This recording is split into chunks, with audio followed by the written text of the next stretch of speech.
Halo semua, nama aku Daniel dan di video kali ini kita akan kembali berinvestasi di Bibit dan nanti juga aku akan membahas tentang apa aja sih kesalahan-kesalahan keuangan yang bisa dialami seorang di setiap fase usia ya kan? Karena biasanya di setiap fase usia kesalahan-kesalahan keuangan yang dilakukan juga berbeda. Jadi nanti kamu bisa lihat kira-kira kesalahan keuangan itu kamu hindari atau kalau misalnya kamu belum mencapai fase usia tersebut, kamu bisa mempersiapkan supaya nggak terjadi seperti itu ya kan? Nah, saat ini aku memiliki portofolio sebanyak 569.422.993 rupiah, di mana aku udah dapat keuntungan 18.358.654. Seperti biasa aku bakal nambah posisiku aja. Saat ini aku bakal nambah di dana emas stabil ya men. Seperti biasa dana emas stabil kita akan investasi sebanyak 10 juta rupiah. Nah kemudian kalau udah oke, kita tinggal pencet beli sekarang di sini. Kemudian aku bakal saya menyetujui, kemudian tinggal pencet bayar sekarang. Setelah itu kita akan bayar menggunakan, nah karena di sini aku lagi ada saldo di Neobank, ya udah aku bakal transfer dari Neobank aja ya men. Kita bakal pilih bayar virtual account, kemudian kita tinggal pencet bayar. Kemudian kita tinggal salin ini. Berikutnya aku akan pilih transfer, kemudian transfer VA. Kemudian kita paste angka yang tadi, kemudian kita pilih BRI ya men. Nah kamu bisa lihat di sini biaya transfernya ada 0. Kita tinggal pencet lanjutkan di sini. Berikutnya kita tinggal masukin password seperti biasa. Nah transfer berhasil. Kalau kita reload harusnya di sini udah beres ya. Kemudian kalau misalnya kamu lihat sekarang portofolioku udah bertambah 10 juta rupiah dan di sini transaksinya sedang diproses. Jadi seperti itu ya men, cara berinvestasi di aplikasi Bibit. Berikutnya kita bakal masuk ke topik pembahasan kita. Apa aja kesalahan-kesalahan keuangan yang mungkin kamu lakukan atau dilakukan sebagian besar orang di luar sana berdasarkan usia men. Yang pertama adalah usia 10-20. Nah biasanya di range ini sebagian besar dari kita masih belum bisa menghasilkan uang. Kita masih belum bisa cari uang, kemudian kita juga masih bergantung sama orang lain, terutama bergantung sama orang tua kita. Kita belum paham gimana susahnya cari uang, sehingga di range usia ini kebanyakan dari kita masih belum mengerti ya teman, kalau misalnya uang itu adalah sesuatu yang penting.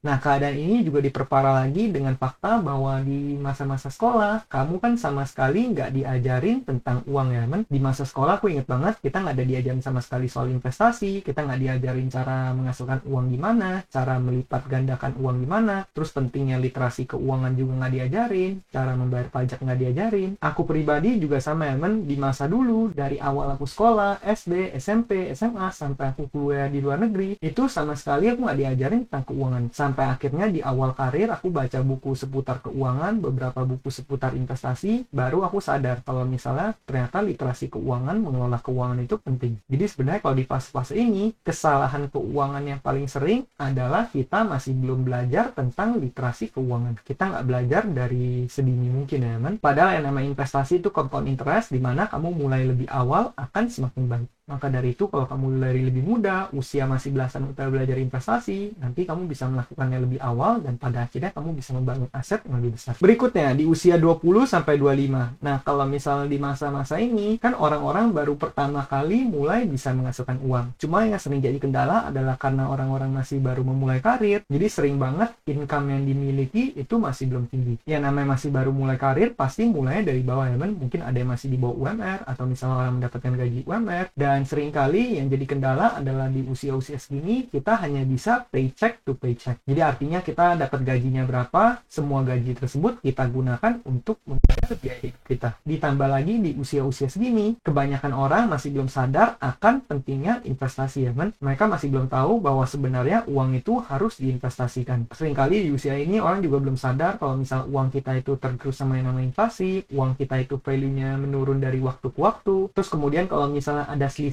antara pengeluaran dan pemasukan pun biasa selisih uangnya bahkan nggak diinvestasikan, hanya ditabung, disimpan aja di bank, tanpa sadar uang tersebut juga tergerus sama yang namanya inflasi. Itulah kesalahan keuangan yang sering terjadi kalau misalnya kamu masih baru awal-awal karir, itu yang sering terjadi kan? Nah berikutnya usia 25-30 ini adalah masa-masa seorang udah memiliki karir men, dimana di masa-masa ini karirnya udah mulai menonjol karena kan di sini kamu udah kerja berapa tahun, katakan dari awal lulus kuliah 22, atau misalnya kalau misalnya kamu nggak kuliah, mungkin dari umur 18-19 udah mulai kerja, jadi udah mulai beberapa tahun kerja, jadi kamu udah mulai memiliki penghasilan yang lumayan ya men. Kerja keras yang kamu lakukan di awal karir itu udah mulai membuahkan hasil, sehingga kamu udah mulai bisa menghasilkan lebih banyak uang. Terus biasa di rentang segini juga mungkin kan kamu udah mengalami yang namanya promosi, posisi yang semula kamu hanya staff udah perlahan naik, misalnya jadi supervisor lah, atau misalnya kamu jadi manajer, jadi kepala cabang, kepala divisi, dan sebagainya. Terus sebagian dari kamu juga mungkin yang dulunya kerja kerja serabutan, udah kerja di pekerjaan utama, terus punya side hustle. Nah, mungkin di usia-usia segini side hustle-nya udah mulai berkembang karena kamu udah tekunin selama bertahun-tahun. Kamu udah lumayan punya nama, terus karyanya udah lebih banyak dikenal orang, atau misal kalau punya bisnisnya udah mulai jalan. Jadi masa ini kamu udah bisa menghasilkan lebih banyak uang. Namun, kesalahan yang sering terjadi adalah di saat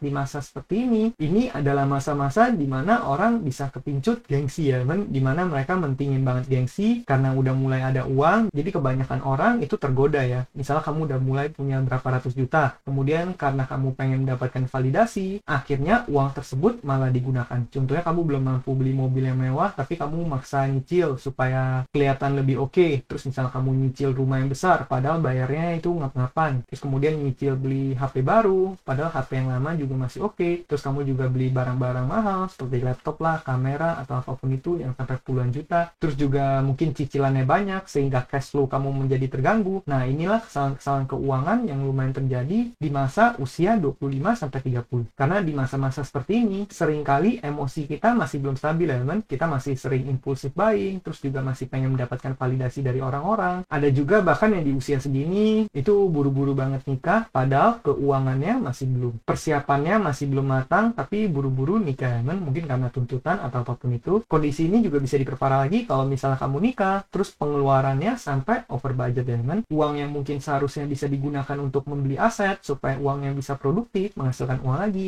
malah ujung-ujungnya habis digunakan untuk misalnya resepsi pernikahan yang mewah, pengeluaran ini itu. Emang sih benar, walaupun nikah itu adalah acara sekali seumur hidup. Cuman aku pribadi tetap saranin kalau misal kamu pengen menikah pun, pastikan keuangan itu siap ya, teman. Karena nanti kehidupan setelah nikah juga banyak pengeluarannya. Terus juga bisa dibilang sebenarnya kehidupan setelah menikah itu lebih penting daripada pernikahan ya, teman. Jadi pastikan kamu nikah itu dalam kondisi yang benar-benar siap. Aku pribadi hanya akan nikah kalau misalnya keuanganku udah lebih dari cukup. Nah, berikutnya adalah usia 30 plus. Biasa di umur segini orang seringkali mengalami quarter life crisis, di mana orang-orang udah mulai mempertanyakan apa tujuan hidupnya, makna hidupnya sungguhnya apa. Terus kalau misalnya udah bekerja beberapa tahun di perusahaan, udah mulai galau nih, pengen pindah pekerjaan, pengen misalnya ganti karir, atau misalnya ada yang galau pengen berhenti jadi karyawan dan mulai bangun sesuatu sendiri, mulai bangun bisnisnya sendiri supaya punya legacy. Jadi di usia-usia segini orang seringkali mengalami yang namanya quarter life crisis. Kemudian di usia-usia segini juga keadaannya udah berbeda ya, karena mungkin tadi kamu udah menikah di usia-usia sebelumnya. Jadi di usia segini seringkali orang juga udah memiliki momongan atau udah punya anak, udah mulai membina keluarga. Nah, kondisi udah membina keluarga ini pasti akan membuat kamu memiliki pengeluaran yang jauh lebih besar ketimbang di era-era sebelumnya. Apalagi seperti yang kamu ketahui, biaya anak sekarang udah nggak murah lagi ya, kan? Jadi kesalahan keuangan yang mungkin terjadi di usia-usia segini adalah mungkin kalau misalnya kamu kurang bisa mengontrol pengeluaranmu. Kalau misalnya dalam belanja keluarga kamu nggak bikin anggaran belanja, terus kamu nggak punya goal keuangan, kamu perencanaan keuangannya kurang matang, kurang baik, banyak yang bocor sana sini, atau kalau misalnya kamu kalap dan gelap mata, suka belanja ini itu, beli-beli barang nggak bermanfaat. Nah, ini juga bisa jadi sumber kendala keuangan, apalagi di usia-usia segitu ya, teman. Berikutnya di rentang usia berikutnya yaitu 40 plus.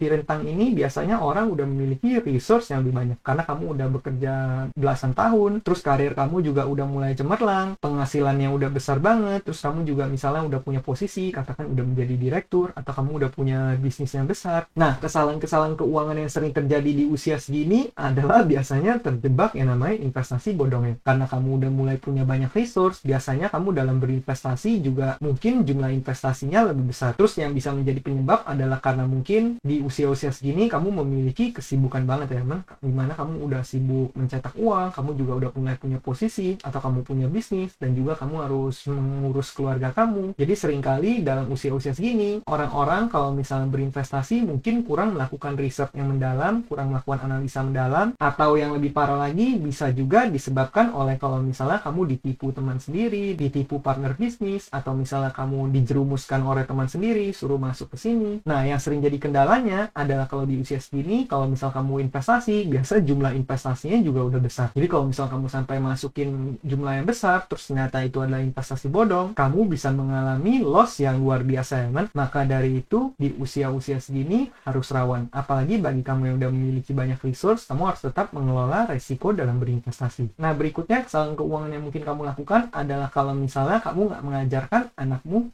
seputar literasi keuangan ya teman. Karena di usia segini kan harusnya anak kamu udah mulai ngerti. Mungkin anak kamu udah berusia belasan tahun. Nah, dari usia-usia segini sebenarnya udah lumayan oke banget kalau kamu udah mulai mendidik anak kamu supaya ngerti seputar keuangan dan literasi. Karena seperti yang konsep tadi kita bahas, semakin dini tahu akan semakin baik ya teman. Jadi pastikan kalau kamu udah punya anak dari kecil mungkin udah mulai diajarkan seputar bisnis mindset ataupun mindset investasi dan keuangan. Nah, poin berikutnya ini yang terakhir yaitu usia 50 plus. Nah, di usia segini seringkali kesehatan kita udah nggak seprima di masa muda ya teman, dimana kemampuan otak sama kemampuan fisik kita juga udah jauh menurun ketimbang di masa-masa primanya dulu. Karena hal tersebut, otomatis kemampuan kita untuk menghasilkan uang juga udah menurun. Nah, yang jadi bahaya adalah apabila kalau misalnya di stage ini, tapi kamu masih belum memiliki persiapan yang matang soal finansial ya teman. Jadi kalau misalnya kamu belum mempersiapkan dana pensiun kamu, terus juga misalnya kamu mempersiapkan asuransi, nah kalau misalnya semua itu belum ada, ini bisa menjadi sangat beresiko. Karena di usia-usia segini, biasanya kita udah nggak terlalu bergantung sama diri kita, tapi kita lebih bergantung pada kemampuan aset kita untuk menghasilkan uang ya teman. Terus yang tadi aku juga sebut, kita butuh banget asuransi. Karena kenapa? Karena di usia-usia segini banyak kali masalah kesehatan yang mulai bermunculan ya teman. Bahkan kalau misalnya kamu pengen beli asuransi di usia segini pun, biasanya asuransinya bisa jauh lebih mahal ketimbang kalau misalnya kamu mulai dari masa muda. Jadi kalau misalnya di usia segini, kesalahan keuangan yang mungkin terjadi apabila kalau misalnya kamu nggak mandiri secara keuangan dan akhirnya kamu bergantung sama anak kamu karena dulunya kamu nggak mempersiapkan keuangan kamu dengan matang ya teman. Nah, itu masih nggak apa-apa kalau misalnya anak kita punya kemampuan untuk menghasilkan banyak uang. Tapi gimana kalau misalnya anak kita juga lagi merintis dari bawah ya teman? Bisa-bisa kalau misalnya nanti kita bergantung sama anak kita, ujung-ujungnya kita akan membuat dia menjadi generasi sandwich, dimana dia harus menanggung ke atas, menanggung dirinya, dan juga menanggung nanti ke anaknya lagi. Maka dari itu di usia segini sebaiknya kita mandiri secara keuangan. Jadi pastikan di masa muda kamu udah mempersiapkan dengan baik. Nah, jadi kira-kira itulah kesalahan keuangan yang mungkin terjadi di setiap fase usia. Ada baiknya kita dari muda kita memupuk keuangan kita mempersiapkan banyak uang, mempersiapkan aset-aset produktif kita supaya nanti di fase-fase usia berikutnya kita bisa jauh lebih menikmatinya. Nah, mungkin sekian aja pembahasanku pada kali ini. Semoga video ini bermanfaat dan akhir kata jangan lupa untuk selalu